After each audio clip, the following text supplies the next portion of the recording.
Hi, this is Josh from Boost TBM. In this video, I'm going to talk briefly about how you can roll back a check-in. Now, it happens to the best of us. Sometimes we make some changes to the configuration, upload files, whatever it might be, that later we realize we made a mistake and it needs to be undone. So the way that you can do that is by going into this check-in history that I have open here, and you can find that in the top banner of the project tab. Within the check-in history, you can see all of your previous check-ins. You can expand them and see what was checked in, what changes were made at any specific of these check-ins. And then from here, you can decide to roll back. Now there's a few things to note when you decide to do this. First off is when you roll back a check-in, all check-ins that occurred after that are also going to be undone. So this isn't something you want to do casually. You want to be very sure that you have to roll back and there's no other options to just manually go in and fix the configuration.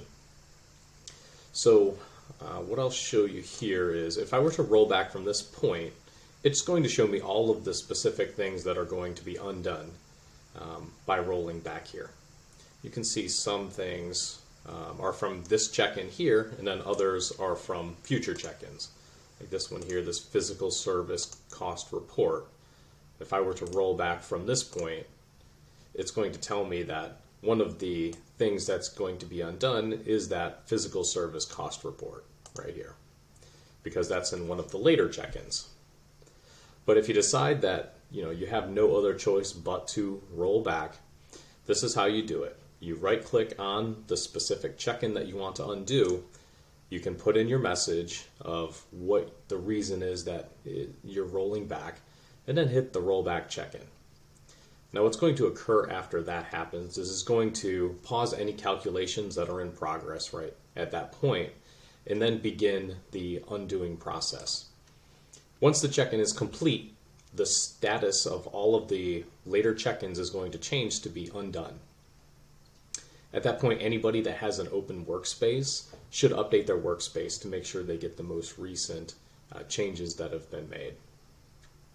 Once that's done, everything is checked in, you will be at your configuration will be at the same point it was at that point in time.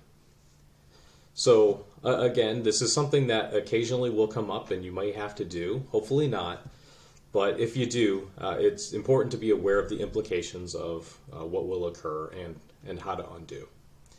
If you have any questions about this, you can reach us at info@boosttbm.com, and thanks for watching this video.